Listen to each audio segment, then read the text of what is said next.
Sweetmore, and welcome to Marley Mancunia Studios, Manchester, for this latest edition of MMTV, proper Manchester rock and roll television at its very, very finest. Thank you for tuning in and watching, and wherever you are watching from in the world, please share it. Let's let everyone know about it. It's proper, it's real, it's Mancunian, and this is what television is all about. We have got a proper top lineup for you coming up today. Loads and loads of good stuff. One of our best lineups yet. You're going to absolutely love it. But one thing we do need to make you aware of, like we always do if you are watching at home with the kids, anything like that, please do be aware there may be a little bit of swearing here and there, so we've warned you, yeah? Okay? On the show today, we're going to be on great guest interviews. We've got boxer Marcus Morrison here. We're going to be having a chat to Marcus about his life and career. Legendary poet JB Barrington is going to be here. He's going to read a couple of poems for us and telling us what he's got coming up as well. Former Inspiral Carpets frontman Tom Hingley is going to be live. We're going to be having a chat with him up here, and he's going to play a couple of tunes for us as well. And our very special guest motivational speaker today from the Keep the Youth Work Alive project is Jon Dean Scott. You're going to absolutely love what he's got to say. We've also got some great live music for you as well. Coming up a little bit later on from Argentina, we've got the Otherness and legendary, iconic, notorious Mancunian Charlie Potatoes is going to be here as well. Please do share this. Let's get everyone watch it. It is Manchester rock and roll at its finest. This is MMTV, live from Marley Mancunia Studios in Manchester. And to start off the night, to start off this show, a band who need no introduction whatsoever. They've been touring the circuit for years and years. To start off this edition of MMTV, The Train Set.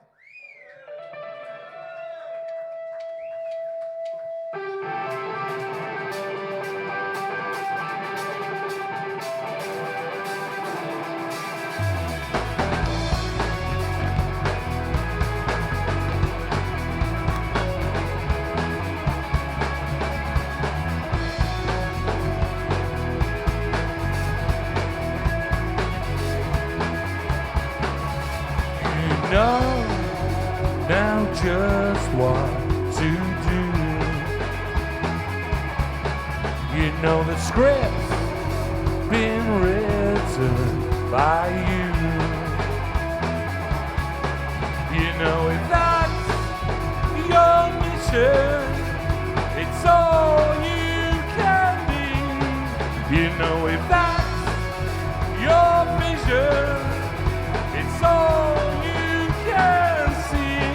you know if that's your heaven, then I'm going to pray for hell. You know if that's your heaven, oh, I'm going.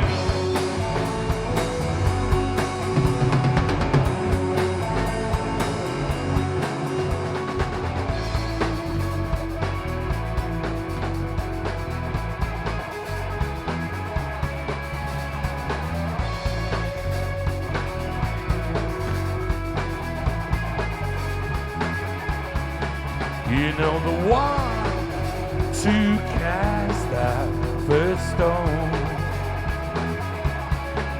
You know the life's no longer their own. You know if that's the passion, what good could that do? You know if that's your passion, what you know if that's your heaven, then I'm going to pray for hell. You know if that's your heaven, oh, I'm going.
shakes in fairyland.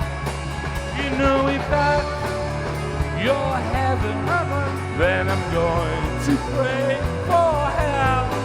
You know if that's your heaven, that's your heaven, that's your heaven, and I'm going.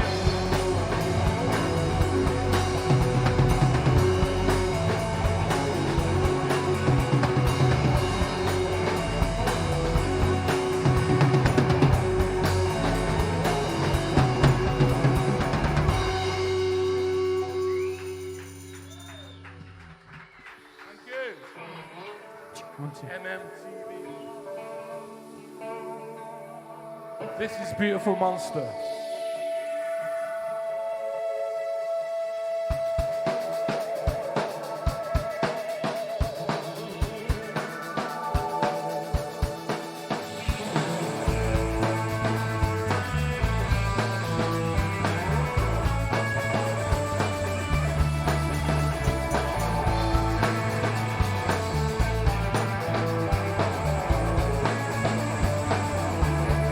This is the law. You do what you will. This is the hole in the law. You can do what you want. You can stay away now, as long as you can. I can stay away for more than a day unless I know where I am. How can this be the winter? 'Cause we haven't had the summer yet. How can this be the winter? 'Cause we haven't felt the summer yet.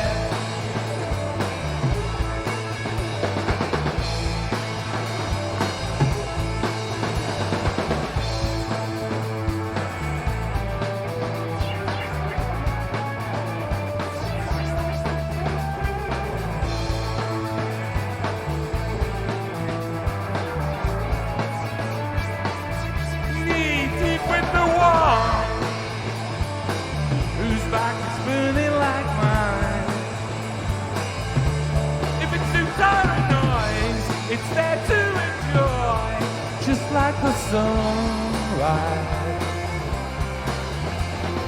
How can this be the winter?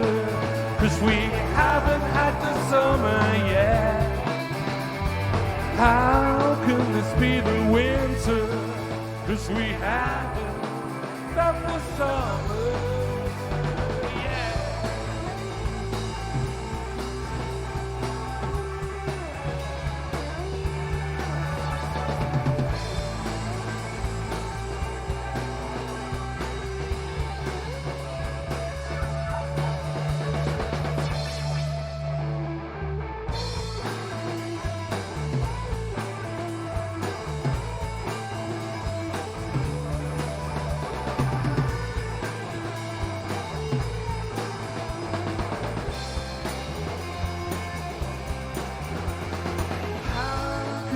Be the winter, 'cause we haven't had the summer yet. How can this be the winter? 'Cause we haven't felt the summer yet. Felt the summer yet.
Thank you.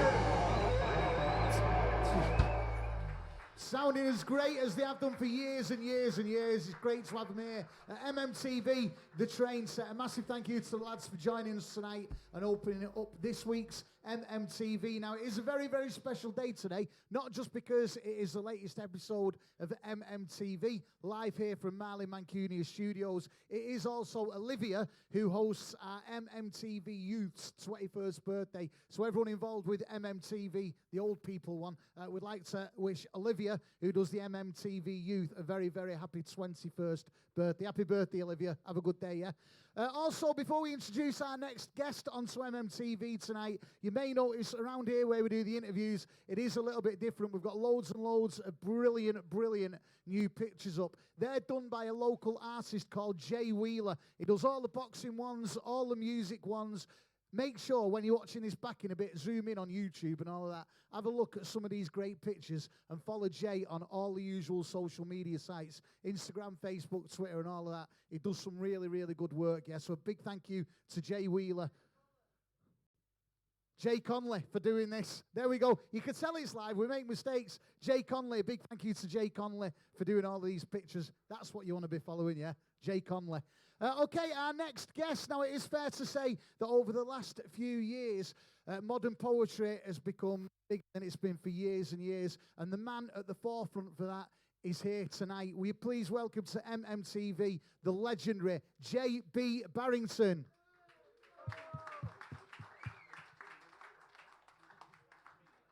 How are you, man? Come up. How you doing? You all right? Sit down. Good to see you. Listen, cheers for joining us at MTV. Yeah, you grab that. Switch it on. On button. Come on, you're a professional, man. Here we go. Let's have a look. There we go. The legendary can't work his mic. Right, listen, cheers for joining us today. Pleasure, it's a pleasure. On MMTV. You've got loads and loads of good stuff coming up. We're going to have a chat about that in a bit. First of all, the first time I worked with you was probably about, 5-6 years ago. I was DJing on the North Side tour, and when we got to Manchester and did the Manchester gig, you were one of the support bands. Now, there was a couple of support acts. There were a couple of support bands on. I was doing some DJ sets, and then I remember thinking, a fucking poet? And I thought... So did I.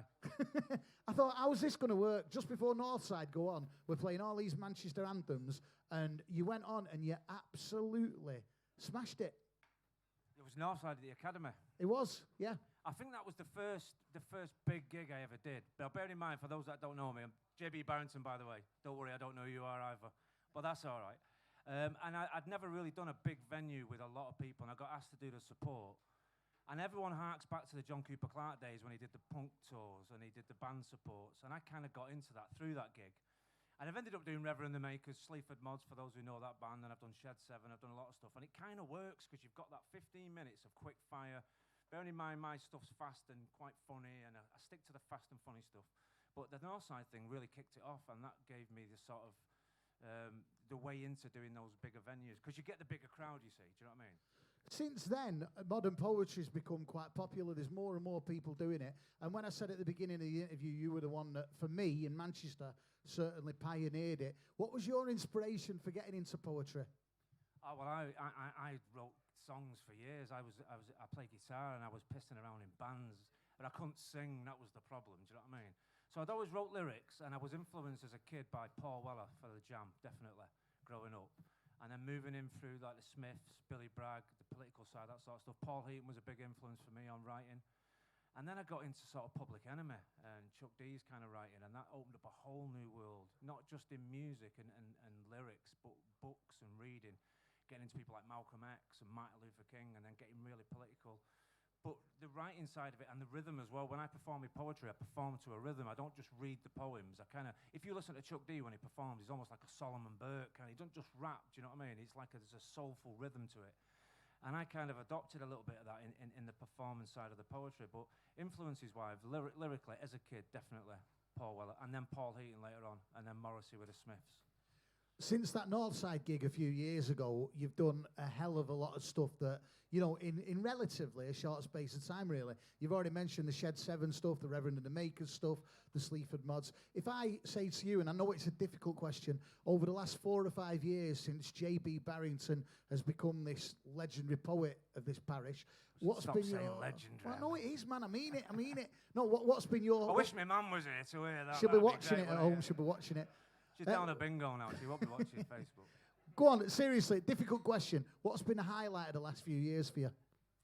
Oh, there's been lots of stuff. Listen, everything I do, every gig I've done some big gigs, 2,000 capacities with Sleaford Mods, Reverend and the Makers, and I pinch myself and I say, if I don't do anything else again, that's it, I'm done. But then I think one of the biggest highlights was at Kendall Calling. I'd done the main stage on the Thursday before the Charlatans, because I'd wrote a poem for Kendall Calling. Because every year they have this like poet laureate thing, and I'd wrote a poem for him. So I had a backstage pass, and I thought, Madness are on a Saturday. I was a Madness fan in the 80s. I was a bit of a mod in the mod revival. I'm going backstage. I'm going to meet Suggs. Why would you not? So I did, and I went in, and I met him, and he was lovely. I gave him a copy of my book. Didn't think anything of it. Goes with my missus then to watch the Madness gig. Bear in mind, it's 20,000 people at Kendall Calling, main stage Saturday night. He only stops before our house, gets my book out, and reads one of my poems. And I'm like... Did you have no idea you were going to do that? Not a chance. Well, why would you? It sucks.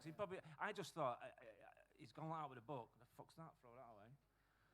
The fuck is that? He read a poem out. So, I mean, and I was with my mate Dave Stead, who was the drummer in the Beautiful South, and my wife, obviously, and his missus Sam, and Dave's going, you need to film it, and I'm like, but I'll be honest, I hope he's not watching. He didn't read it very well. He's a cockney. They can't do it, you know what I mean? No, but that was one of the highlights. But there's been lots. I mean, I've wrote lots of commissions. I did a thing recently for mental health awareness. I don't know if anyone's seen it, but they made a really moving film for it. And just by writing that poem, the messages I've had since of getting men to talk about mental health and raising awareness. So little things like that mean just as much as doing big gigs and selling books and going on radio and going on telly. I mean, I did Channel 4 Dispatches. That was another highlight about the trains. I wrote a poem about the HS2 and about how they should improve the northern trains before they spend the money for all the fucking rich southerners, you know what I mean? No politics tonight, but... So there's lots of highlights, yeah, so... It's a big thing what you're doing, and one of the things you just picked up on was the mental health thing, which is obviously massive at the moment. So as well as all this, what's going on with Suggs, stuff what you're doing, it's sort of like, it's changing people's lives as well, which is what music does, and it has done to, I dare say, everybody in this room. Over the last few years, since I keep going back to that Northside gig, I remember thinking, what the fuck's a poet doing on here? And it was brilliant. It was the first time I'd met you, and, you know, first time I've worked with you. Why do you think, over the last few years, modern poetry has had a sudden resurge? Because let's be honest, when we were kids, it were a bit shit, wasn't it? It were a bit uncool. Why has it had a resurge? Yeah, it was. I mean, I remember when I was at school, the poetry that we did was sort of Rupert Brooke's The Soldier, which is a great poem. You know, all the war poets were great.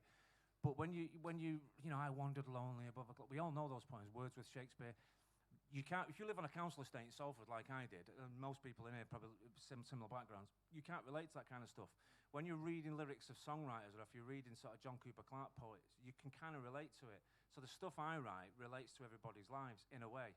There's a lot of stuff I write which is very sad. There's a lot of love stuff I do. I don't tend to perform that sort of stuff live. I do the funny stuff. But if you can tap into someone, as people have done with me or in my life, you know, I remember reading, I'll tell you what first started me of an album called, I don't know if anyone's a Jam fan who's in the audience, any Jam fans in the audience? Yeah. It's an album called Setting Suns, and I remember 1979, bearing in mind I was 8 years old, and I can't see an 8-year-old of today doing this. 8 years old, I had a little plastic Frisco disco battery-operated record player. My brother bought me Setting Suns for Christmas. And I listened to the lyrics in a track called Little Boy Soldiers. Anyone know it? Yeah. I've just spotted Chaddy there, he's my hero. How are you doing? He wrote one of my favourite songs, Born in the Sky. But I listened to this, I remember listening to it as an 8-year-old, and the lyrics in it, and there was a line that says, and it's all about war, and it says, they send you home in a pine overcoat with a letter to your mum saying, finding clothes, one son, one medal, and a note to say he won. And as I say it, I get goosebumps, because that's the horror of war. And that just resonated with me, and I just thought, I want to be able to do that. So all those years later, writing stuff and writing that stuff at school, and I used to write rap stuff when I was into Public Enemy, and a lot of it was nonsense, you know what I mean? But then later on in life, I found a vehicle for it. And a lot of it is fucking fridge light, jazz hands, look at me, class clown. But I think we've all got a bit of that in us, do you know what I mean? So definitely, and you know, I mean, going what you're saying over the last few years, you've done some great stuff. And I'm not saying this just to like kiss ass kind of thing. I've known you long enough not to do that. I do honestly believe that. Keep kissing. No, I do honestly believe that this research, especially in the Manchester, Greater Manchester and North West area, you've been like the pioneer of that research of poetry. And I'm not just saying that because you sat here. I've known you a long time. Do you know what I mean? I do feel you were at the forefront of that research, I suppose, of modern poetry. You've done all this stuff. You've done some great stuff. You've got some good stuff coming up as well. You've got a headline gig at Bar. When's that? It's coming up, isn't it? It's on Saturday, the 6th of July, we're doing Ed Blaney's got a new venue. Ed's a mate of mine. Ed was in the Fall, if anyone doesn't know Ed. He's a good guy, runs Salford Music Festival. Friends with him a long time. He's got a new venue, so I'll give him that a try. I've done a lot of venues in Manchester, Salford Arts Fair and stuff like that, so I'm trying that one. And it's going really well, yeah. I think half the tickets have already gone. But I've got Marvin Cheeseman on as well. When you say about pioneering poetry, Marvin Cheeseman's been going longer than me, and you should get him on here, actually. He's Manchester Marvin Cheeseman, and he's a United fan, so you'd all fucking love him as well. But he's a really good, funny, deadpan poet, and he's on as well. There's a guy called Jim Igo from Hull who does a bit. I've just toured Glasgow, Huddersfield, Hull, and I've done a few gigs, and he's come with me because I really like Jim, and he's a little sort of funny, little wiry kind of poet as well. So, but they're all working class. I mean, it's very working class poetry, and it's funny that because people say, "Oh, why do you always bring working class into it?" Because working class people don't think poetry's for them. I was stood here tonight, there's a chap over there, I don't know your name, sorry mate. He read me a poem and he's blown me away with it, called The Confusion of Life. It was beautiful, honestly, absolutely beautiful. And that is the beauty of poetry. You'll have to do that for us at some point. Seriously, we were just nattering in the corner and he did me a poem and I just went, fucking hell, where's that come from? I didn't expect that. And that's the beauty of it, you see. You just don't expect it. So when I've got up on stage in front of these, bearing in mind when I do these big band gigs and there's 2,000 people, I ain't got a fucking clue who you are. You walk out. But you kind of walk out with that kind of Liam swagger. You have to do. You might be shitting it inside. But when you walk out and you've got like a pair of trainers on or something, and people can relate to you, do you know what I mean? You're not some sort of corduroy-clad, polyvolt-wearing, butterfly net-waving poet, you know what I mean? I think you've just knocked it on the head there. It's poetry that people can relate to. So you've got this gig at Bar. What date is it again? Saturday, 6th of July. Saturday, 6th of July. Sale, yeah, ticketsource.co.uk. Get on it. Yeah, it's going to be a great night. It's like wheel tappers and shunters. A splendid time guaranteed for all. It will be a top night. That's 6th of July at Bar. Ticketsource.co.uk is where you get your tickets from. You've got that coming up. You've got the Citadel in St Helens as well, haven't you, with Johnny Vegas? That's sad to see that venue go. Yeah, that's 20. That's sold out, that. But obviously it would do because he's doing a night called Johnny Vegas and Friends. And I've been very fortunate with Johnny Vegas. He's been very supportive. I've done a few things with him. And again, I just got to know him through doing the poetry stuff. We had a mutual liking for a book called The Ragged Trousers Philanthropist, which is if anyone doesn't know it, go and read that book. It will change your life. But and we got to know each other through that. And he likes my poems. I did a handwritten poem of one of my poems called The Bingo Cue for his mum. So he's invited me to come and do that, and he's doing a thing at the Citadel. Yeah, Johnny Vegas and Friends. It's going to be quite a iconic gig, that, anyway. It'd been. I've played myself at the Citadel a few times. It's a great venue, and it's sad. So anyway, I'm going to let you get ready now because you are going to do a couple of poems for us. If you want to go over there and nice one. Thank you very get much. yourself ready. Cheers, mate. It's great to see you and great to have you as well. Okay, and just a reminder once again, Welly does get ready to do a little bit of poetry for us. 6th of July, Bar in Manchester is where you can see JB Barrington. He's got a great lineup on. It's a brilliant venue. You will love it. It will be a top night. Ticketsource.co.uk is where you get the tickets. But get there, 6th of July, Bar, JB Barrington and Friends in Manchester. It will be a top night. And now it's over to the man himself. Please make some noise, studio audience. JB Barrington. Cheers, thank you very much. Cheers. There's one way to lose your fucking live stream. Put a poet on first. They've all just gone for a fucking toilet break or a brew. So I thought I'd start with a bit of romance. I mean, we are in Miles Platting, so that's the only way to go, innit? It's a very romantic little place, I believe. I don't know. I went for a drink in a pub called the Bradford. Does anyone know it? I got here early. I'm not from round here. I'm from Salford, so I mean, I was a bit lost, and I thought I'll go and have a drink in the Bradford. It looks a nice little cosy place.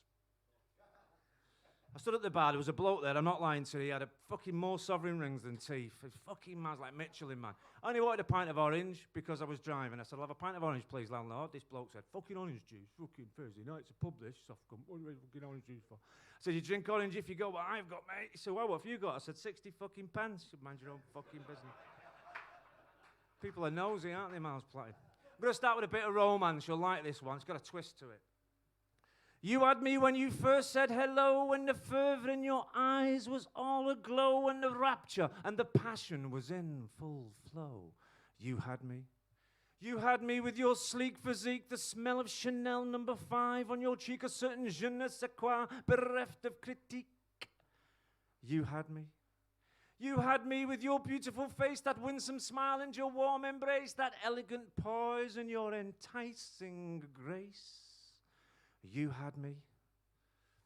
Oh, you had me, you vicious twat. You fucked me over and that's a fact. You kept the house, I got a flat. You had me. Sorry.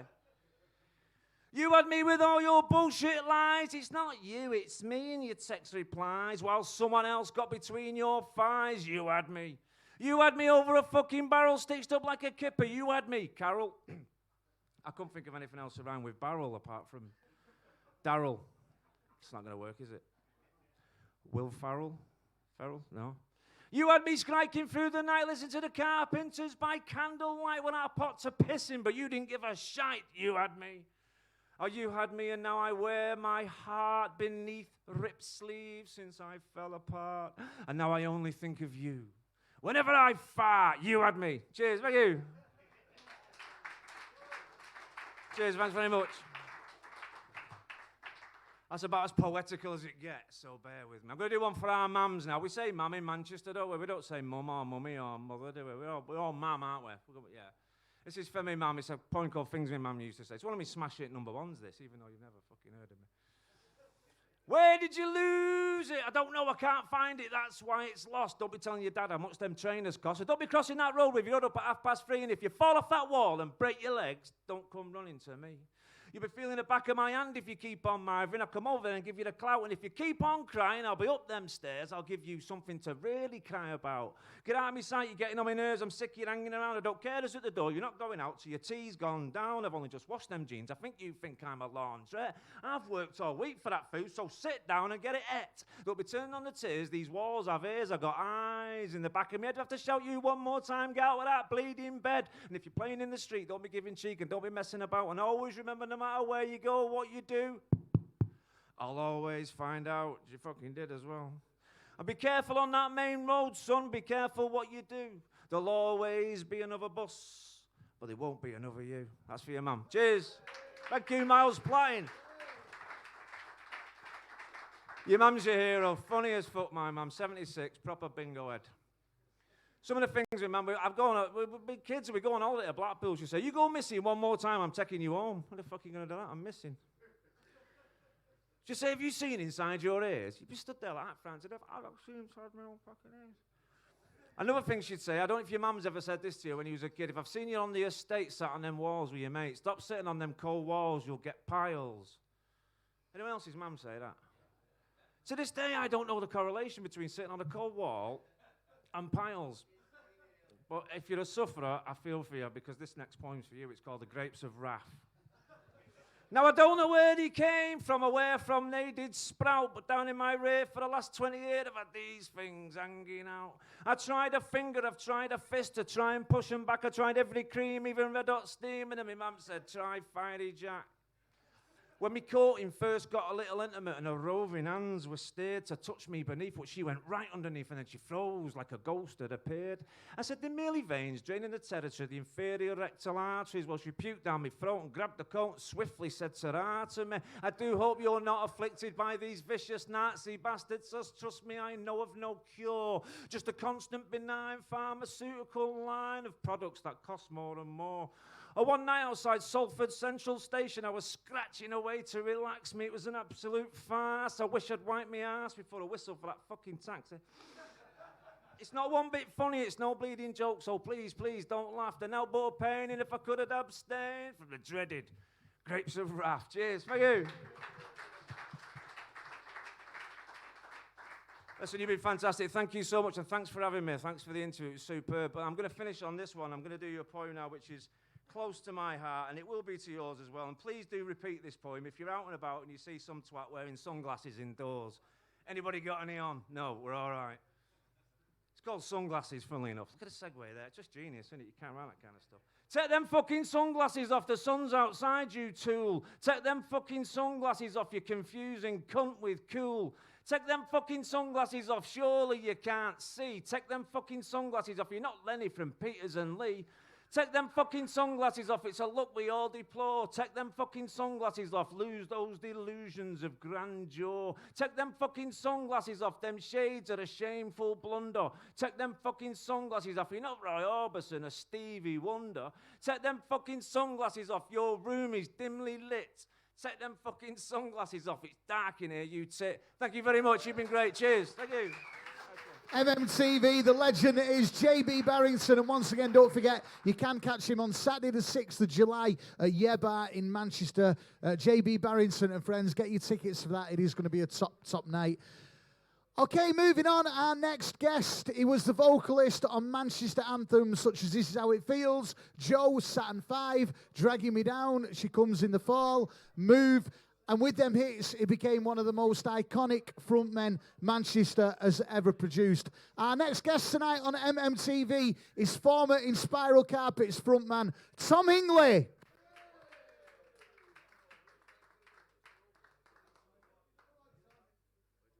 How are you, Tom, up here, man? How are you doing? You all right? Not as limber as he used to be. I've seen you on them stages. Yeah, I'm not climbing up there. How's it going, Tom? You all right, mate? Yeah? It's going all right, yeah. Listen, cheers for joining us on MMTV. First of all, right, let's go back to your childhood. You were born in Berkshire. You moved up to Manchester and went to Manchester Uni to study English. At that point, you became a glass collector at the Hacienda. Yeah. And then from that, you went on to become the lead singer of one of Manchester's greatest bands, the In Spiral Carpets. How did that come about, a transition from learning English at uni and being the pot collector at the Hacienda to joining the In Spiral Carpets? I've been in sort of bands since 1977, so I've been in bands for a long time by the time I moved up to Manchester in 1983. I was in a band that actually came up from the south, and we all worked at the Hacienda, and we supported New Order at the Hacienda, and we used to do gigs in the Boardwalk with bands like the Train Set, and we used to do, we supported the House of Love and the Beloved and the Pastels. What were you called then? What were the band was called Too Much Texas, and we did like a Peel session, and we did a single on Guy Lovelady's label. So we done a bit of stuff, and I was working at the Hacienda, and we sort of joined the label that In Spirals were on, which was called Playtime, and then Stephen left the band, and they auditioned Noel Gallagher, and they auditioned John Matthews who ended up being in The High, and they weren't really right for the band, so I auditioned for them and I got the job. So you join the In Spiral Carpets, the rest, as they say, is history. You go on to be one of the biggest Manchester bands of all time. You're headlining Reading and Leeds. You know, there's the obvious notorious story. Noel Gallagher was your roadie. What was life like for you at that time? You'd gone from a student from down south to the frontman in one of Manchester's biggest bands. It was fantastic. I mean, it was like living through the 60s or something. It was great camaraderie, great times. And I mean, it was... you could see it coming even before I was in Spiral Carpets. We used to collect glasses at Hacienda. You could see that someone would probably make a film about this scene, because it was the biggest youth movement since punk, I think, probably. So I just was in the right place at the right time. And the band had done a lot of stuff before I joined them, and I suppose it just got even faster when I joined. But it was fantastic. It was the best days of my life, without a doubt. When you joined the band, did you know that the In Spiral Carpets were going to become up there with the Roses and the Mondays? Did you have a feeling that this band I'm joining now is going to be massive? Did you expect it? It sounds arrogant, but yeah, I did, because Clint obviously had known like the Roses for years, and Graham was from a kind of slightly different set of people, and Craig, who's sadly no longer with us, I mean, he was just so into music. Like, Craig was 16 in the band in 1989, and Clint was sort of 29, so it's this massive disparity in age, and everyone was into different things, into different scenes. And even before, when I was a kid, I used to watch T-Rex on Top of the Pops, and I kind of always knew that I'd be on Top of the Pops, just because I'm really useless at doing anything else. I'm quite good at singing, but I'm proper useless at doing anything else. It's pretty lucky I found something I was good at. Do you think, like, moving up to Manchester, like you just said then, you knew that you were going to be on Top of the Pops and all that, all of a sudden you had that Mancunian vibe about you. Do you think that would have happened if you'd stayed down south, or perhaps gone to another part of the country? Probably not. I mean, I lived in Manchester, and my first wife, Alison, she used to make clothes, and we used to live in this. Mill on Sackville Street. You'd have to have like £1 million to live there now. So we used to live in Hume, and it was too cold to heat the flats in Hume. So we used to live in this big mill in Sackville Street, and there was, the guys who did Happy Mondays covers were in the room above. And Johnson Panassa up there used to do all the Hacienda posters. And when that famous picture of the roses was done, where they were all covered in paint, a pipe burst and all the paint came through the roof. So so my ex-wife used to have a bike that had all the paint on it. So she used to make clothes in the Hacienda, and we used to know people who had warehouse parties that the Stone Roses used to play at. So I was from a different scene, but I wasn't disconnected from what was going on in Manchester even before I met Inspiral Carpets. So obviously with the Inspiral Carpets, the band split up, did a couple of massive sellout reunion tours. 2011, you left the band. You obviously did a little bit of stuff with your own band, The Lovers. And I want to talk about the Carpets in a minute, the band you're currently with at the moment. Yeah. In that time, you decided to write a book, which I'm sure most people in Manchester by now have read. The book was called Carpet Burns, My Life with the Inspiral Carpets. What made you decide to write a book about your time with the band? Well, my dad used to write books, and my brother writes books, and I just wanted to write a book that more people bought than my dad's books. My brother's books. So it's just basically a mean little pathetic attempt to be more successful. But I think also with the book, I read a lot of books, and I just wanted to write a book that was very honest, really, so I don't take any praise for anything I didn't do, and I don't hold back from saying how it was, It's a brilliant book, and if you've not read it, if you're a music fan, do make sure you read it. It is still available everywhere. Carpet Burns, My Life with the Inspiral Carpets by Tom Hingley. It is an absolute, honest and frank book for any music fan to own, so make sure you get that, yeah?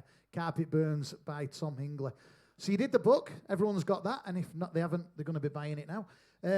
You moved on, and then you did Tom Hingley and the Lovers. Great, great band. You did some great material with them. And then you formed the Carpets. What was the reason for that band forming? Well, just going back to the Lovers are now Brick Smith's band, The Extricated, really. It's the same drummer, the same bass player, and the same guitarist, but they're doing much better with Brick Smith than they were with me, which is good. It's not a bad thing. I think the Carpets, really what happened was I did a bit of teaching at Manchester College and Salford Uni, and one of the students was a lad called Steve, and I was just on Facebook one night, and he put this really sad message up, and so he was just saying, I can't get in a band, so I immediately rang him up, and I said, well, I'll do a band with you. So he was like, and then he's a bass player, and then the guitarist was another student of mine, and he used to be in a band that used to play Inspiral Carpets songs, so I thought, well, I'll have him in. And I've been playing with the drummer for a while, and then Dickon, who plays keys for us, he'd just been driving us around for a while. So we just did it, and it just seemed like it'd be a good bit of fun. And at that time, I hadn't played with the Spiral Carpets for over 10 years. The last gig I did with them was at Manchester Academy at the end of March in 2008. So I just fancied going out there and playing the songs again. And we've probably done 100 gigs. We supported Happy Mondays a couple of times. We did a gig in Paris where everyone got their wallets nicked. I'm not going to tell you why that happened. I've got my own views about why that might happen. So we did a gig in Paris, and that was good. So we've done a lot of gigs, and we've headlined a few festivals. We're playing at Night People in Manchester on October the 18th, so if anyone's around for that. And, so I mean, it was just an opportunity to tread the boards and sing them songs, which people know that I sang, I guess. We're going to mention the Night People gig again in a minute. With the Carpets, I've worked with you a few times, and you really, really do keep it real. You've got a great band, great set of musicians with you. You're sounding as good as ever. Do you know what I mean? And you are keeping it real, aren't you? You're doing all the festivals, whether they be original festivals, tribute. You're absolutely smashing the festivals, and it's working, isn't it? Yeah, I mean, I think. I mean, like, I'm nearly 54. I've got a bit of a bad knee, and I was walking down the stairs the other day. My mother-in-law was in the house, and she said, "What's up with your leg?" And I said, "I've got a bad knee." And she said, "You should go to the doctor." I said, "No, I'll get sectioned. I'm not going to go to the doctor." So, like, I still leap round like I'm about 18, but I'm not really. I'm nearly 54. So I just literally haven't. I want to write more books. I'm writing another book, but I can't really tell you what that's about. But I love playing in the band, and we have a good camaraderie. We have a few rows and stuff. It's not, you know, the band is not. It's not going to be all sweetness and light all the time. You know, you'd be like Dire Straits if it was, wouldn't it? You know, it'd be a bit depressing. It's very tight, the band, though, isn't it? You know what I mean? You've got a great, like I said, I've worked with you a few times now, and the band's very tight, and it sounds brilliant. And one thing, I've not got it on my notes here, but I'm going to mention it anyway. Well, thank you for saying that. That's great. No, I mean it. I've known you a while, Tom. We love it. One of the things I want to mention, and it's not on my notes to mention, was last time I worked with you was at Bowlers at the Manchester Festival, and you recreated. For those that don't know, one of the Inspirals legendary gigs was in 1990 at GMEX, which got put out on video. You know what I mean? I remember buying that as a kid, and it was like, you know, I've still got it. And that came out on video, and part of that video was when you did She Comes in the Fall, you brought out a marching band. From Hornchurch, in sort of down in Surrey, or so, Hornchurch Haverettes, so all these girls just playing drums, and the one at the front was like twirling this great big thing, and she had to throw it up in the air on the stage and then catch it. And I think when people talk about like iconic Manchester music moments, that is one of them. There's no doubt about it. That's one of them. And back in March, when you played at Bowlers, there were like, you know, 6,000 people in front of you, and you recreated that. What was the reason for that? We just thought it'd be good fun because we were playing a bit earlier on that day because we had to go up to do like a charity gig in Hartlepool that evening. And we should have been playing later, really. I think it would have been better, but we just wanted to have a bit of a spectacle that just captured that moment where we got this marching band to come back on again and recreated what we did in 1990. But it was funny because when I was arranging it, I was on holiday in Florida, and I was having to speak to this lady on the phone, and it was quite funny. It was quite funny just trying to sort it out. And but it was good laugh, you know. It was brilliant. I wasn't at the GMEX gig in 1990, but I remember buying the video. And obviously at that Manchester gig at Bowlers, I was backstage all day. And the only part of the day I went out was when you did that. I went out and watched it, and I remember getting goosebumps. It was brilliant. It was such a good thing. So you've got loads of gigs coming up with the Carpets. In Manchester, you're playing at Night People in October. Is that going to be a greatest hit set? I think it will be. I mean, there's a little bit of a Britpop kind of night afterwards as well, so people come down to that. But yeah, we'll be playing that. We play a couple of the covers that Inspirals did. We play the version that Inspirals did, A Tainted Love, as well. And we started playing 96 Tears, but the funny, which Question Mark and the Mysterians did originally. And the funny thing about that song is that when you play music in a band, there's this organisation called the PRS that pays you money every time your song gets played on the radio or in a shop or whatever. And for about 10 years, they were paying us for this song. So I had to write to them and say it's written by Ricky Martinez. Like, first off, we didn't write it. 2, at some point, he's going to ask for loads of money back. And 3, we're not going to have it. So you probably better actually make sure it gets registered. Did you ever give them any money back? I won't tell anyone. No, they don't work. They don't work that way. But it's you know, I do occasionally have this thing with this PRS. If you're called Phil McCartney and you wrote a song called Yesterdays, you might get a check, you know, for 20 grand or whatever. It does happen. Well, you're going to play a couple of songs for us live in a moment, but you've already mentioned you've got the Night People gig in October. You're going to write another book, which you're not telling us too much about, but we'll look forward to. What else does the future hold for Tom Hingley? Well, I've got loads of daughters, so I suppose it's, yeah, I mean, I've got 5 daughters.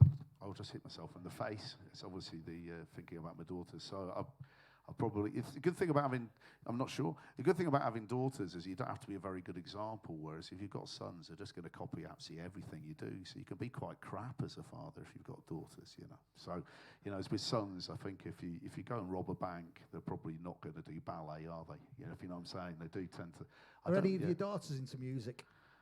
Yeah, I mean, my eldest, yeah, I mean, my eldest daughter is an artist, and my next daughter is an academic. She's at Oxford, but she does actually write songs. She writes humorous songs. She should do it for a living. She mostly writes humorous songs, taking the piss out of everyone else in our family, but they're a bit like Beck. But then the other daughter is an artist. She does like zines, and she's just had a launch actually in Hatch on Oxford Road. There's a little shop in there, and they're selling bum bags that they've done.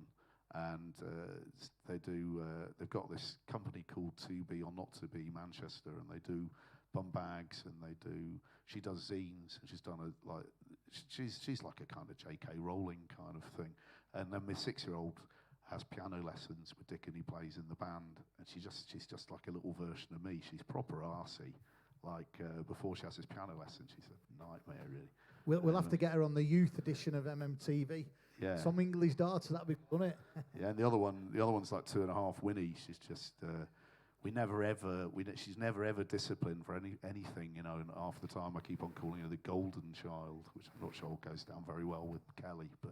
But yeah, I think she's quite into music. She's into dancing, and we were listening to the new Divine Comedy album this morning, which is really good. And the single off that is very funny. It's I know we're not supposed to be talking about politics, but anyone who's looking forward to Boris Johnson being our Prime Minister needs to hear that song, which is all about getting to the front of the queue. It's a great single, that. So yeah. Well, listen, Tom, really, really appreciate you coming on MMTV tonight. It's great to see you looking and sounding and loving what you're doing. You're going to play a couple of tunes for us now, I believe. I've got no idea what I'm going to play. Do you know, I step on stage, it's like I never know what I'm going to do until I get on. But I'll play at least one song by Inspirals, but it won't be. It's a great scene down here. I've got to say, you should come down and see us being filmed. It's like real, innit? It's real. It's kind of a little bit. It's a little like I started playing music in the kind of punk years, you know, and my brothers used to be in a band, and it was when the Sex Pistols had been banned from playing anywhere, and they were sort of playing around the UK. They would call themselves The Firm, I think, and they did this little gig in a tiny little place. A load of people turned up from London thinking they were the Sex Pistols, and this kind of reminds me of sort of 1978. It does. It's good. It's brilliant, isn't it? Thing. MMTV, it's proper. It's a good community thing. You should be proud of yourselves, guys. It's really good. Well, listen, we couldn't do it without legends like yourself coming on, so thank you, Tom. Thanks very much. Well, listen, we're going to ask you to go and get ready on stage while we... yeah, just mind you don't whack yourself again. Got any injuries. Tom Hingley, everybody. Okay, well, Tom's getting ready. Once again, if we can just remind you that Tom and the Carpets are going to be doing a Manchester gig in October at Night People. It's a great, great venue. It's going to be a brilliant, brilliant night. Tickets are available now from all the usual ticket sources, so make sure you get to that, yeah? Tom Hingley and the Carpets live in October at Night People. Okay, so while we're waiting for Tom to get ready, once again, thank you for watching tonight. This is MMTV live from Marlin Mancunian Studios in Manchester. Don't forget, spread the word, get this shared. It's proper rock and roll television from Manchester, and we want everyone to know about it because it is real. And are we ready, Tom? We're just going to do a dead quick line check. We'll just tell you as well, all right, if you've missed any of the previous MMTVs and you want to watch them, all you need to do is go on YouTube, MMT Manchester, and you'll be able to watch all of the previous episodes. And as you know, we've had some proper music and sporting legends on. So when you've got a bit of time, do that, yeah? MMTV Manchester on YouTube and all the usual social media sites, and you'll be able to watch back and watch all of the previous editions. So we've got loads coming up tonight. We've got more live music a little bit later on. We've got a sporting hero. We've got a motivational speaker. And right now, once we get this sorted, you can tell it's live. We have got the legend that is Tom Hingley, former lead singer of the Inspiral Carpets, going to play a couple of tunes for us. I don't know any jokes, me.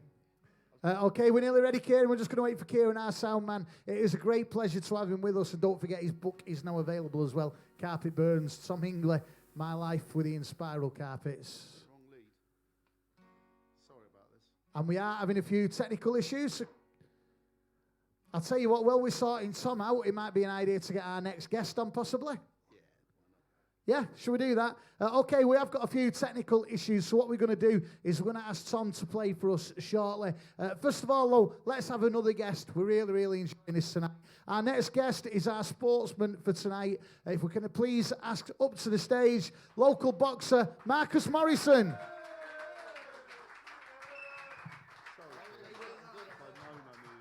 How's it going, mate?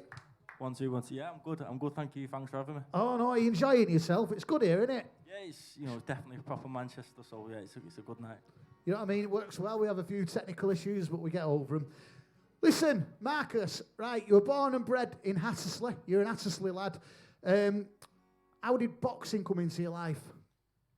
Yeah, first of all, I was born and bred in Manchester, so Manchester through and through, and it's been I think it's come up to 20 years now. Maybe, very soon, coming up to 20 years that I started boxing. My dad took me in the local boxing gym, Mottram Nazi, for the first time. I think I was 6 going on 7, so, I'm 26 now, so like I said, 20 years. And I've boxed ever since. I've done a few things, in between, but, yeah, here I am now, still boxing. It's great to see you. And looking at your record, you know, you've had highs, you've had lows. You started your career with 14 wins, which included 12 stoppages. How did that feel at that point in your life to have started your professional career as a boxer and just be smashing it every week? How did it feel? Yeah, that's a feeling I'll never forget. You know, I turned professional, I think 21, and made my debut at the Manchester Arena. And as a kid, I went a few times, not many, but I went a few times with my dad to watch Ricky. And you know, the feeling of, you know, going there on my pro debut and fighting, you know, where I once went as a kid was, you know, the best feeling ever. And you know, like you said, I had a good run out, 14 wins off on the bounce. And you know, I'm not doing too bad now. I'm coming back to my ways, but yeah, it was an unbelievable feeling. Like you said, you had them amazing wins and things going really well at the moment. And I hope you don't mind me bringing this up, but you did have a little bit of a bad patch, didn't you, where there was a few losses. What was going on in your life at that point? At any point did you think, I've got to knock this on the head? Or, you know, how did it feel at that point in your life when things weren't going well and you weren't winning? Yeah, boxing is, I've always said, boxing gives you the highest highs and the lowest lows. And, you know, after the first loss, I can honestly say throughout my life and my career, it was one of the lowest points I'd ever been. And, you know, I'm not going to lie and say it didn't cross my mind whether to jack it or not, but, you know, I stuck at it and I made a few changes. And, yeah, like I said, here I am now, and I'm on to bigger and better things. Do you know what? It'd be dead easy at that point in your life to go, fuck it. You know what I mean? I've had my good times and all that, but you didn't. You got involved with Morrison and Collierhurst Boxing Gym. Good friends of the show here on MMTV. You started training, and all of a sudden a load of victories. I think it was 4 victories on the trot followed. How does it feel to be, you know, back at your best? Yeah, definitely. I can honestly say I'm back better than I've ever been. You know, before the losses, you know, even when it was going well, 14 wins on the bounce, it looked great. But like I said, I can honestly say I'm at my best now, and there's plenty of big nights to come, and you know, I can't wait to bring big nights to Manchester. Well, I'll tell you what, you can't just say, like, I can't wait for the big nights. You need to tell us about them. What's coming up next? Well, I got news last week that I'm going over to Italy in 4 weeks' time. I've been in training, so I'm fit, ready to go. And yeah, I'm going over to Italy to fight their number 1 lad for the WBC international title. So yeah, the title's coming back to Manchester. Yeah, that's what we want to hear, innit? You know what I mean? Is there any plans of any more fights in Manchester, or is it a case of getting Italy out of the way and then? Yeah, it's getting that out of the way and, you know, coming back with the title. And like I said, my best days will always be, you know, at the arena, you know, in my backyard. And yeah, just like Ricky did, you know, he brought massive nights to Manchester, and I look forward to doing that myself. At the arena will be always home for me. We are very, very keen on boxing on this show. We've had some great boxers on. You know, you're keeping it real. You're very, very Mancunian and keeping it like that. A lot of the boxers that we've had on this show, you know, they come and they talk about all the highlights of the career, and then the minute it's gone wrong, they've gone into coaching or whatever. You've not done that. You've had a great career. You've had a bit of a dip, and now you're absolutely at your peak. You've got Italy coming up. If anyone's watching, you know, what words of encouragement could you give them to say, if you have bad times, don't give up? What was your motivation for bringing it back to your physical peak, which is what you're at now? Listen, I'm not going to lie. I messed about in school, so there was no hope for me if I come out of boxing anyway. But you know, boxing is what I love. It's to me, it's not work. I go to the gym every day, and you know, I get paid to do it. And you know, I've been in it too long, and I've come too far to give up. I've not long had a little girl. I've got a little girl now. She just turned 1, so she's rocking my world. But yeah, she's definitely my motivation, and you know, I want to make her proud, and you know, like I said, bring titles back to Manchester. That's my dream. I'll tell you what, just like listening to, you know, how you're saying things and all that, I honestly believe you're going to do it. And, you know, for anyone watching, watch this man for the future. He's back at his best, and it's been an absolute pleasure having you on MMTV. And I honestly do believe, I'm looking at the producer now of the show, I honestly do believe it's not going to be too long before you're back here telling us the latest part of your story. Is that right? Is that fair enough? Once he's been to Italy, can we get him back? I'll bring the belt back, and there'll be plenty more to come, but I'm looking forward to it. I can't wait. Listen, thank you so much for joining us on MMTV. Thank you, thanks for having me. Keep in touch, man, yeah? All the very best Appreciate it, for Italy, thank you. and it's brilliant to have you. Cheers. Marcus Morrison, everybody. Okay, I think we are sorted now. Are we, Mr. Soundman? We are. MMTV, we are live from Marley Mancuni's studios in Manchester. It is a great pleasure to have with us one of the most inspirational and iconic men of one of the greatest Manchester bands of all time. We've had an interview with him. You'll be able to watch it back on YouTube as of tomorrow, but now he's going to play live for us. MMTV, this is the one and only Mr. Tom Hingley. Cheers, thanks. Okay, this song's it's called Leaving It All Behind. I hope you like it.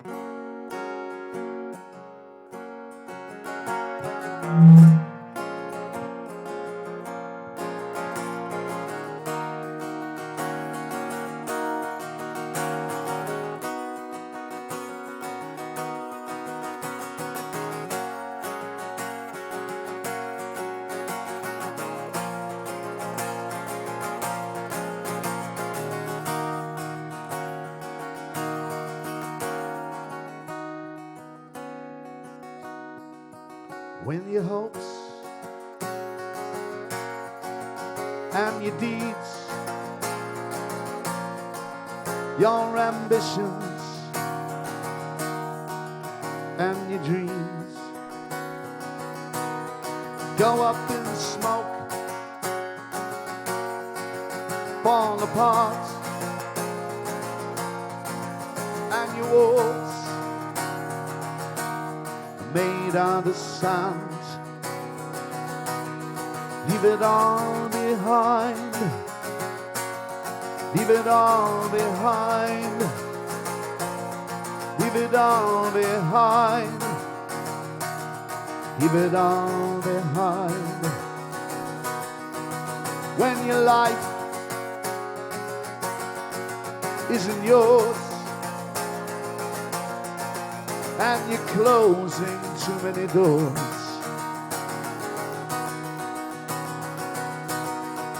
when the river isn't flowing your way,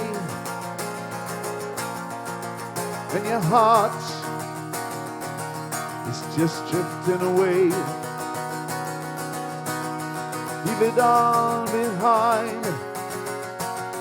Leave it all behind.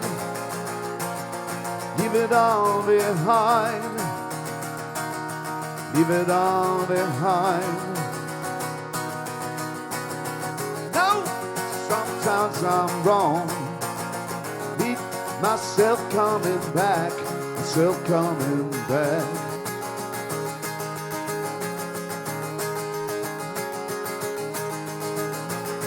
40 years in the desert, never found my promised land, only found sand.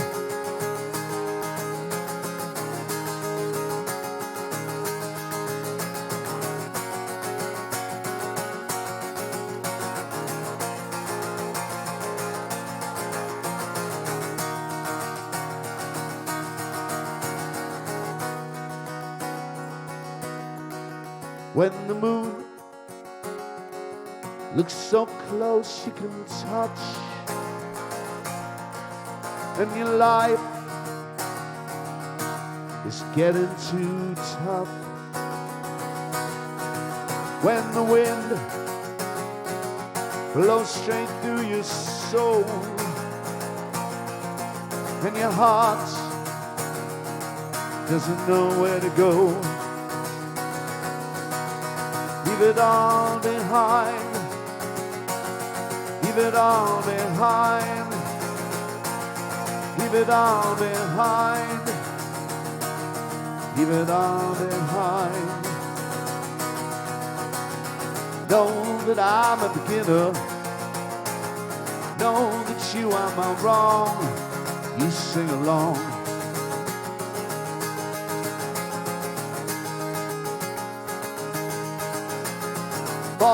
Years in the desert, Moses never found his promised land, only found sand, only found sand, only found sand.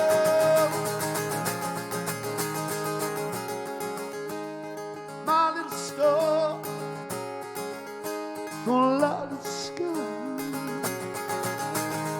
into my arms.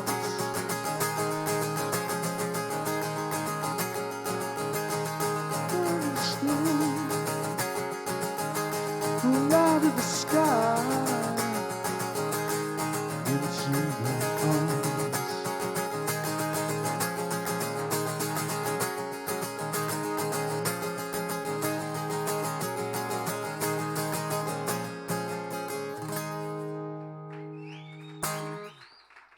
Cheers, thank you.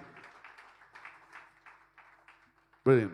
Got a bit more vocals, if there's any more, please. Kieran. It's exactly. Let me get it right. It's an anniversary of Inspiral Carpet's album "Revenge of the Goldfish" coming out today. Apparently, that's what they were saying on Twitter. So I'm going to play a song off that album.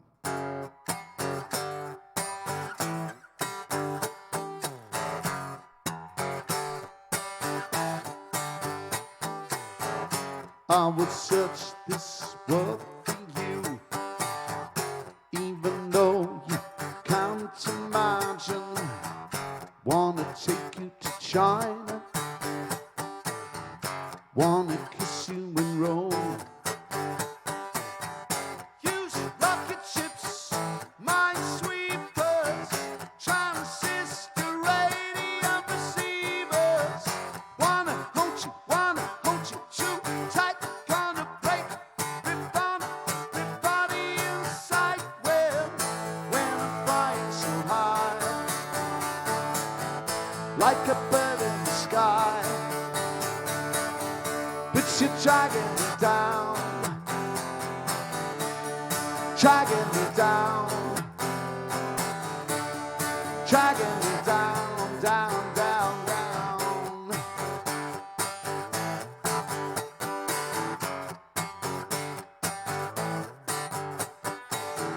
Heard you talking and whispers, pale drawn out nails and fingers, seeing shapes behind the curtains, looking older, I can't be certain. So tired, you just can't sleep. You're so shallow, you're in too deep. Your head shaking, body spitting, body's mine. I know, I told you so well. When I'm flying so high, like a plane in the sky, but you're dragging me down, dragging me down, dragging me down, down, down, down. Oh, you're dragging me down, dragging me down.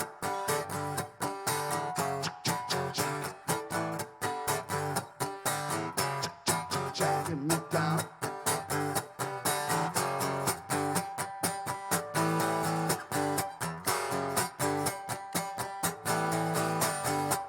I never can quite remember.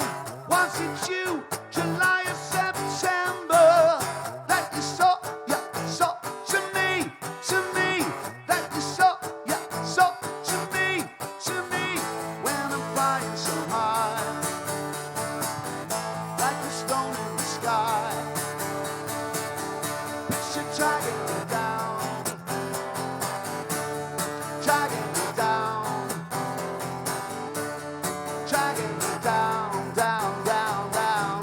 When I'm flying so high, like a star in the sky, but you're dragging me down, dragging me down, dragging me down, down, down, down, down, down, down, down.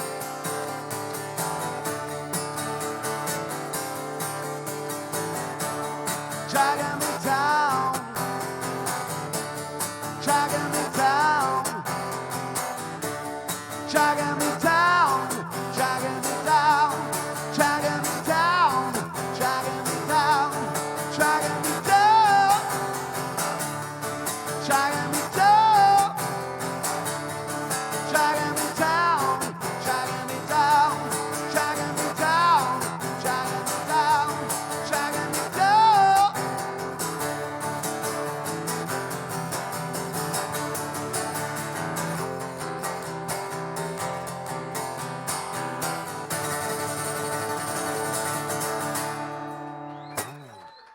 MMTV, how about that then? Former in Spiral Carpets frontman, now with the Carpets, the one and only Mr. Tom Hingley. Cheers, Tom. Thank you for joining us. Thank you very much. Cheers, Tom. And don't forget, Tom and his band, the Carpets, are playing in October at Night People in Manchester. It's going to be a top night, all the Inspiral hits and more. So get yourself down there. Tickets available now for that gig at Night People in October. Tom Hingley and the Carpets. And like we mentioned earlier as well, if you've not already got a copy of Tom's book, came out a few years ago now, Carpet Burns, My Life with the Inspiral Carpets, make sure you get it because it is a brilliant, brilliant read. But once again, a massive thank you to Tom Hingley, former Inspiral Carpets frontman, for joining us on today's MMTV. Okay, we're going to get the stage ready. We've got some more live music. We're going from a legendary Manchester musician to a notorious Manchester musician. Charlie Potatoes is on the way. He's on it. Look at him. There we go. He's just getting himself ready now.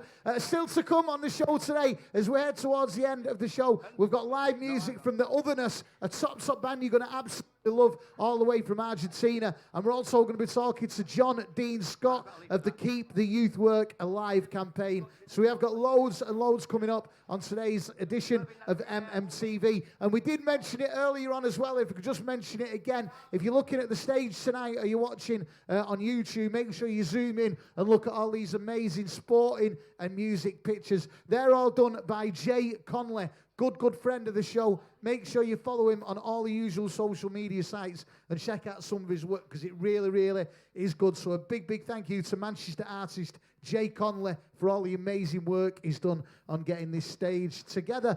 Okay, so still to come, we've got the Otherness from Argentina. We've got a brilliant Jon Dean Scott who's going to be telling us about his work. But now, though, we have got a man, just as we get ready, he's been knocking about for years and years on the scene. While he gets ready, I'll just tell you, I met this man at the legendary Carson's Bar in Middleton. I used to do a monthly night there back in the day before it sadly shut down. Charlie was a regular there. He'd always be up and about playing songs. Since then, I don't know what he's been doing. He's been off the scene a bit, but to see him play live, it really, really is a treat now. So it is brilliant to have him with us today on MMTV. So I think he's ready. We're ready, Charlie? Come on, Charlie. MMTV, live from Marley Mancunia Studios. Thank you for watching and joining us. Get sharing. He's just getting ready now. He's going to be with us in a minute. The one and only Charlie Potatoes. Don't forget, we did mention earlier on, if there's any of the previous MMTVs you've missed, or even you've missed any of the interviews tonight we've had with Tom Hingley and JB Barrington, and of course, boxer Marcus Morrison, you can watch it back on the YouTube channel. Don't forget, MMTV, MCR is what you need to find on all of the social media channels. We're just getting ready. We're just going to get Charlie ready. We're nearly ready with Charlie. Do you know what? If he wasn't on time, it wouldn't be Charlie Potatoes, but we have got him ready. MMTV, thank you for watching. Keep sharing this. Loads more to come on the show, but now it is time for the one, the only, notorious Mancunian legend that is Charlie Potatoes.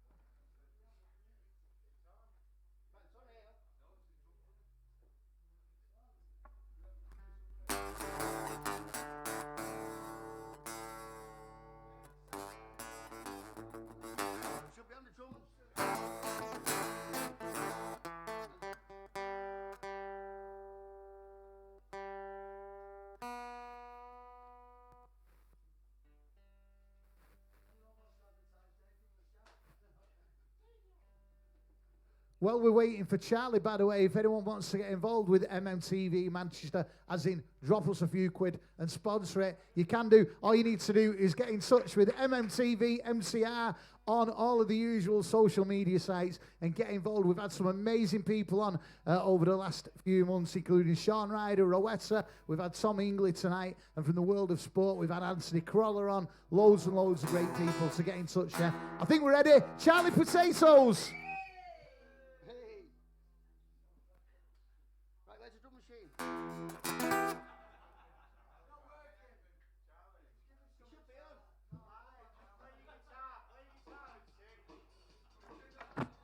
On it.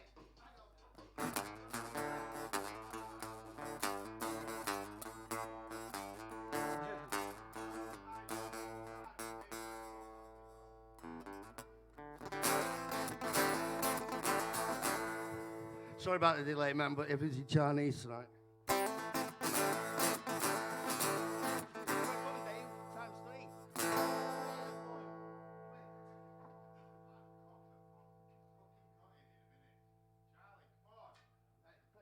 Take the lead out, it should be on. Here we go again, singing someone else's tune, someone else's tune. Here we go again, singing someone else's blues, someone else's blues. I'm the one who's crying, feeling all your pain.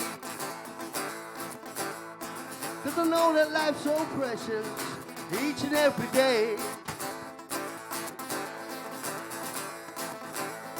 So here we go again, singing someone else's tune. I wanna be your best friend, you'll be needing soon, needing soon. I know your mommy loves you, and your daddy too, and everything you hope for. I hope it all comes true, all comes true. 'Cause sometimes when I wake up, I wonder, am I real? And did I really say that? Is that the way I feel? So hold me, like you owe me. Hold me, just like you can. Don't tell me you told me. Talk to me like you know me. Just hold me until we can.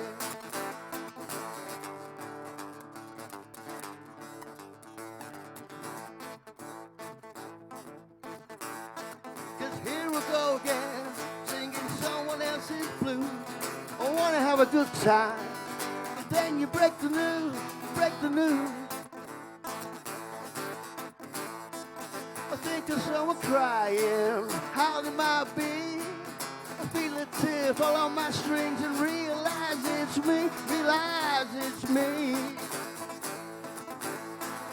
I'm the one who's crying, feeling all your pain. 'Cause I know that life's so precious, each and every day. So hold me like you did before. Hold me till you can't hold me no more. As long as you hold me like you did before. Just hold me once more. Thanks.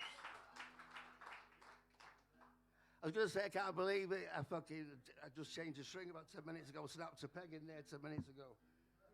It's like, well, it's fucking the way I fucking roll.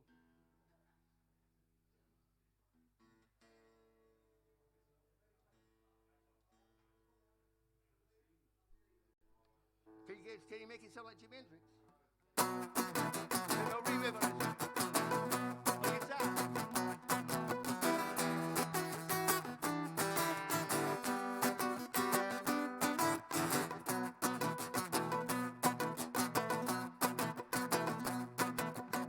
Why didn't I realize? Why didn't I know? I was already down as far as you can go. Why didn't I realize? Why didn't I know?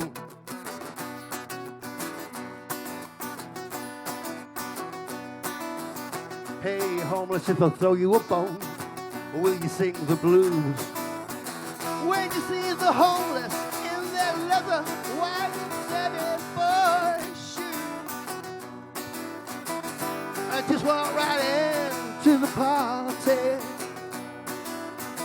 raise my hand, said I'm here, I am an artist. Why didn't I realize? Why didn't I know? I was already down as far as you can go.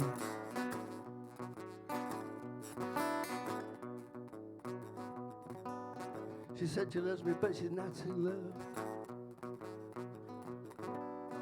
She said she loves me, but she's not in love. With me, I got a bug. She said she loves me, but she's not in love. She said she loves me, but she's not in love. With me, I got a bug. She said she gave it back, not taking it away. My freedom, when she's making me pay. She's making me pay. Man, she's making me pay. When did we decide to give up with liberty? So stone cold and unforgiving. Unforgiving. Unforgiving. Unforgiving. Ooh, I'm just slipping into the party.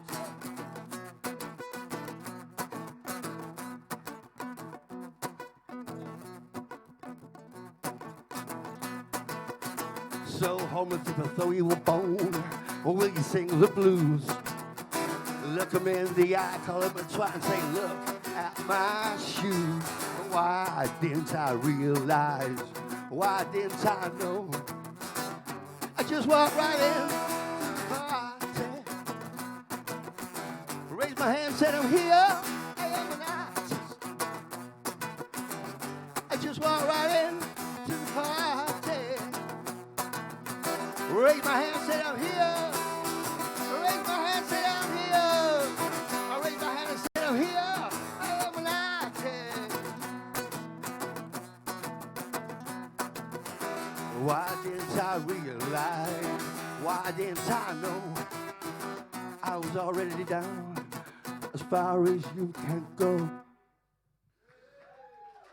MMTV minus his drum machine. I tried my best. The one and only Charlie Potatoes. Thank you very much. Cheers, Charlie. Been a pleasure. Okay, this is MMTV live from Marley Mancunia Studios. What we've had as the show already, we've got the Otherness from Argentina coming up very, very shortly. So on this show, we always try and cover sport, we try and cover music, and we always try and cover real life, which is exactly what we're going to do now. What I'd like to introduce to the stage now is the man responsible for the Keep the Youth Work Alive campaign. Please put your hands together, studio audience, and welcome Mr. Jon Dean Scott. Cheers, John. Sit down, man. How are you doing? You all right? Hang on, come here. Let me switch you on. There we go. There we go. Can I just say John's come well, sorted out today. He's got, excuse Charlie Potatoes. He's got the jumper on. He's got the Keep the Youth Work Alive campaign mug as well. First of all, John, can we tell us a little bit about the campaign?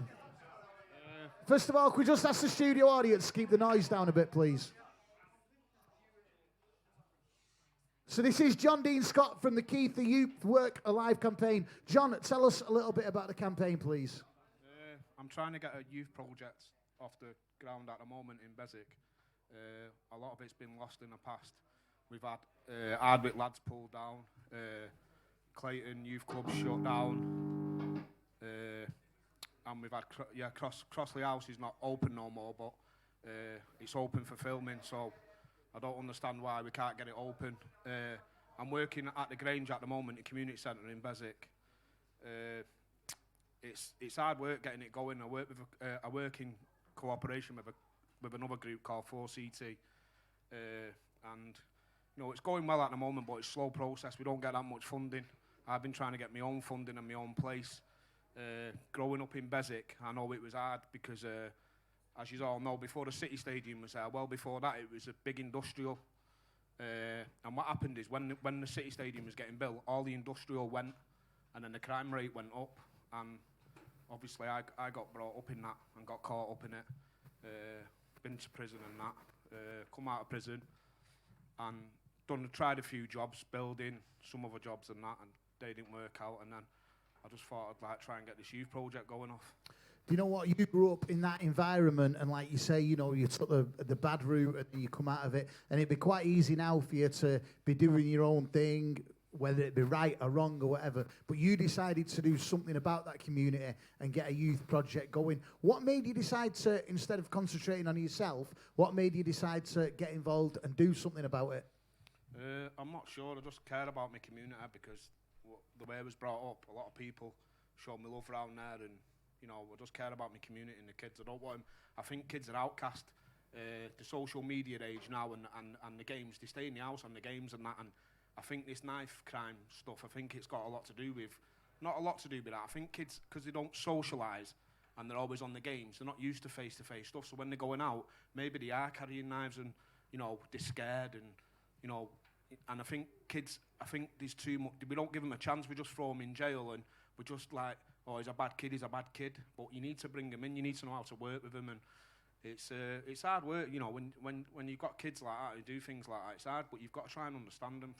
It's a pretty sad world, really, in the way, like you say, whereas kids used to knock about on the street, playing football, starting bands, they do stay in now on social media and all that kind of stuff. How have the kids took to the work you're doing? Are they responding well? Are they responding with what the fuck you doing? You know, how are they responding to it? Yeah, the older kids are pretty difficult to get in there, you know, but that's why we need funding, because not every kid, there's funding, yeah, I've said, and all they do is, I see a lot of funding, it goes into football, right, but as you know, not every kid is into football, you see. They're into boxing, they're into drama, they're into dance, so there needs to be more put into that side of it, do you know what I mean? So it's all right me getting kids into my thing, like, I went to the decathlon the other week and bought some archery sets, and the kids have loved it, do you know what I mean? So it's different from football, I just try and do different things. Last year, we done a trip to Snowdon in Wales. I organised the bus and that. Thanks to the Manchester Bee Company for organising that. And we done a trip to Snowdon, but we done it with the kids and the adults, so they was together. Because I think there's not like them relationships with adults and kids no more. So I think that's another thing that we need to work on as well. But yeah, you know, it's hard getting the older kids in there. The work you're doing is amazing, and probably without even realising it yourself, you are changing kids' lives just listening to you. I know I'm going to put you on the spot now. Is there any like stories in particular of kids that you've kind of like seen that through the work you do with the youth project, their lives have turned round? You must see that. Yeah, I do see. I don't want to mention no kids' names, but there's a few. Yeah, like, of course, don't mention names. I had one parent message me a few months ago saying thanks for working with her son and that, and you know, since he's been working with me, he's got like a bit more confidence, and that means more than anything. Do you know what I mean? Like, I've only just started getting paid for the hours I do. You know, I get £190 a month, that's all I get at the moment. But money don't mean anything when you're getting that sort of thanks. Do you know what I mean? You're changing, I keep saying that, but you're changing people's lives with what you're doing. And it don't bear thinking about what the kids in them streets in your part of the world, what they'd be up to if it wasn't for the youth work you'd put in. If anyone's watching this at home now or on YouTube or whatever and thinking, the work he does is brilliant, I want to get involved with that, I want my kids to be involved with that, how do they find you, and how do they find out more about what you do and how they can get involved? They just contact me on Instagram or Facebook and see if they can. At the moment, what I'm doing, I'm looking for my own. I want my own place where a youth club is accessible 7 days a week, 24 hours a day, so the kids can come in and I can have music rooms and things like that. Because like I say, not every kid likes sports. We've spoke about obviously the work that you're doing and the kids are doing. Are you getting much help off other adults, other parents, volunteers? Are you getting much help in that way? Off the 4CT projects at the Grange, there's a woman called Kath there. She's kind of my mentor, and there's like local businesses in the area, which I think, if you're a public house, I think that if you're taking money out of the community, I think like years ago, me and my dad used to do like fun runs for the Grange when it was a special school. The money used to go to them, but it was organised from a local pub. There's only one pub in Beswick like that does that. It's called the Corner Shop. It's got a landlady called Mary, and she does, she's like my second mum and that, and she does a lot for the community. Pub Corner Shop. So she does a lot for the community. She puts it in and she helps people out, and I wish more of the pubs around there and things, more businesses, local businesses would do that. I think it's brilliant the work you do, and I genuinely think that it needs people like you to start this off and other people get involved. What you're doing is unbelievable. The kids that are coming through, I dare say, just listening to you, it's the first time I've met you tonight. There will be kids whose lives you've massively changed with the work you're doing. What are the plans for the future? How long can you keep this going, and where do you see it going? What are the plans? I don't know. I just take it every day as it goes. I email. This is another thing I've got an idea, and the idea is, remember the scout system? Yeah, of course. Right, so what I want to do, I want to reinvent the scout system, so instead of, you remember the old uniform they used to wear? Yeah. No kid's going to wear that now. No kid's going to want to go to the scout system and learn to tie a knot. Yeah. Let's have it right. So what I want to do, I want to get these kids in, right, give them tracksuits and that, and then they come to my youth club and they go, right, you get a football badge for doing football, right, and then you come in and you go home, I want you to go and learn about another culture.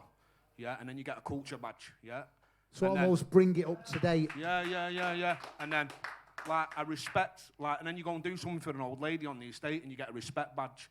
Do you know, things like that? That's the idea I've got, but I'm messaging these clothing companies and, I see these clothing companies supporting sports stars and grime artists like JD, you know what I mean? I'm not thinking that, I'm not hating on them and that, but I wish they'd support more and go into the community, you know what I mean, and do that work. Someone's just used the word grassroots, and that's exactly what it is. Are you struggling with people helping you? Financially and help-wise, yeah. Do you know what I mean? I help the Grange out, but I do it more for their project. I'm bringing kids in from my project to there as well, but I want to do. Eventually, I want my own project. I want that to go off. Do you know what I mean? I need a building locally in Beswick. Because this knife crime thing, it's just getting worse. It started bad in London, and now it's spread to Manchester. Obviously, we had that thing with guns and that years ago, but, this knife crime, now it's gone really bad. And, we need to get these kids wearing these badges and get them into that thing where, if you're scared, come and speak to someone, You're right, because I honestly believe it's going to get to the point where we don't hear about it in the news because it's just commonplace, and it needs sorting out, doesn't it? You know what I mean? And it's people like yourself that are going to sort it out. If anyone's in the audience now or watching at home or watching back on YouTube, can you just give us your address of any social media accounts that people could perhaps get in touch with you? Yeah, it's at Keep Youth Work Alive on Instagram and Facebook. Just drop me a message if you want to donate anything. It'll go straight to the kids. Don't go in my pocket. I just want to. Anyone who can help me out there, and I'm a bit shy and I'm a bit not business weary, so I need that help and support, more mentoring sort of thing. Well, on behalf of myself and MMTV, we really appreciate you coming down and telling us all about it today. And for anyone that is watching at home, please do make sure you follow that on all the social media sites. Keep the Youth Work Alive campaign. Get on it. And if you can, please help him out and support it, because it's people like this man. Do you know what? I say this all the time. We have bands on, we have sportsmen on, but it's people like him that's changing lives. Keep up the good work. If you can help him out, please do. Can I just say... Of course you can. Can I just say hello to my mum at home? She's been through a lot the past 2 years and that, and I just want to say I love you, Mum. And we're all there for you all the time. What's she called? Jill Latham. No, Jill McGuinn. She's married again, so... Jill McGuinn. Are you sure? Jill, all the best from MMTV. Thank you. Listen, if you are watching at home, please do help this man out if you can. The work he's doing is unbelievable. He's changing lives. And everyone in the studio audience, don't forget, make sure you do follow it. Keep the Youth Work Alive campaign. Will you please make some noise for the amazing work he's doing, Mr. Jon Dean Scott.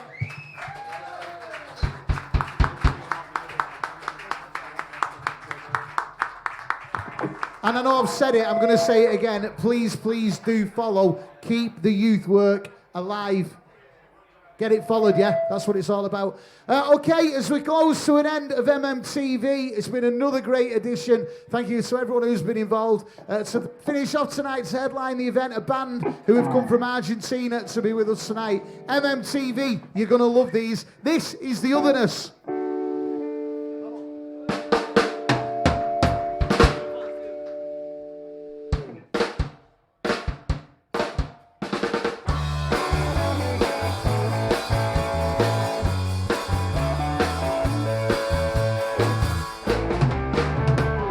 Picture peace when you reload a gun. Walking peace and chewing gum. many cars on the road. No water, Just that right toe.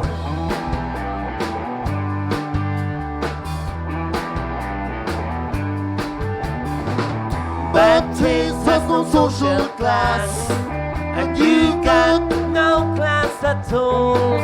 see the fly sickness in the glass.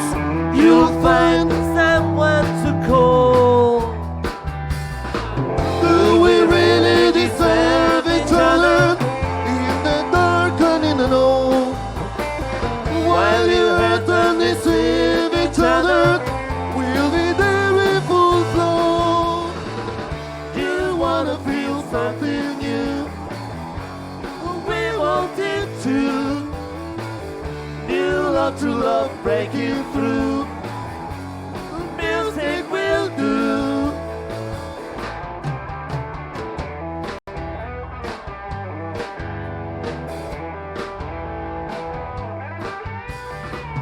Find a pot, just a few for the stew.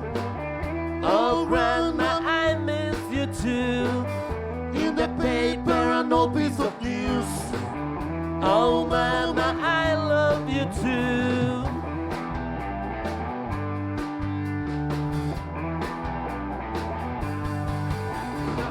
do we really deserve each other in the dark and in the know?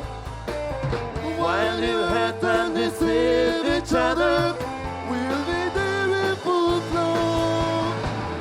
You wanna feel something new? We want it too. New love to love breaking through. Music will do. Houses on the avenue starting to bloom. We love to live, yes we do. Feel like a boom.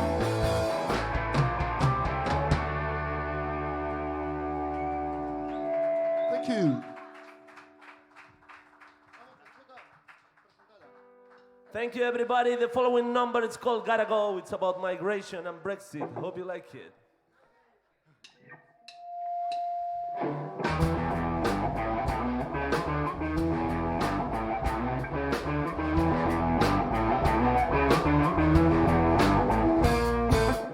You gotta go. You really want to stay. No human law is illegal, and that's what we are trying to say. And that's what we are trying to say. Yes, we do. You put me down. You wanna catch her away. And don't you know money even matters? It's all about my freedom heyday.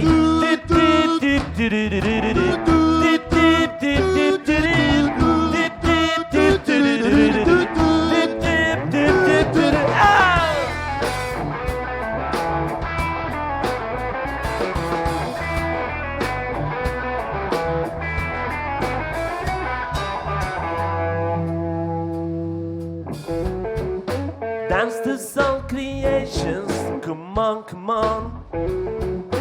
It's a mind vibration, come on, come on. Feel that liberation, come on, come on. Decriminalize migration, come on, come on.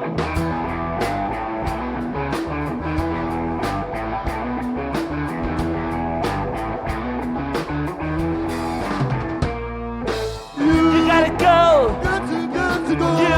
want to stay. No human, not easily, and that's what we are trying to say. And that's what we are trying to say. Got a lot to say. I know the door you let me in. We had enough, now let the music begin.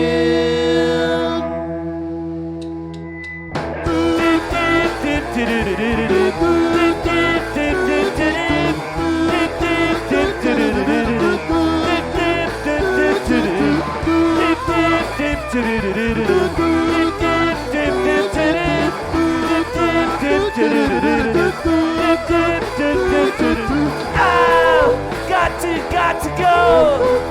Come on, come on. Oh, got to go. Come on, come on. Oh, got to go. Come on, come on. Oh, got to go. Come on, come on. Oh! Oh! Come on, come on, come on. Come on, come on, come on. Oh! Come on, come on, come on. Come on, come on, come on. Oh!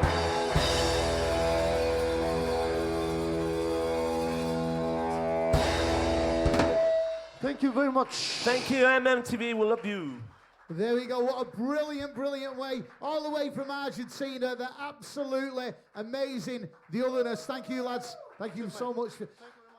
You have been watching MMTV live from Marley Mancunia Studios. Loads of people tonight to thank for what has been a pretty amazing show. Once again, a massive thank you to local artist Jay Conley for all the stuff he's done for us for our stage here, all the music and sporting legends. Make sure you follow him on social media, Jay Conley. Music tonight, a massive thank you to the Train Set, Charlie Potatoes and the Otherness.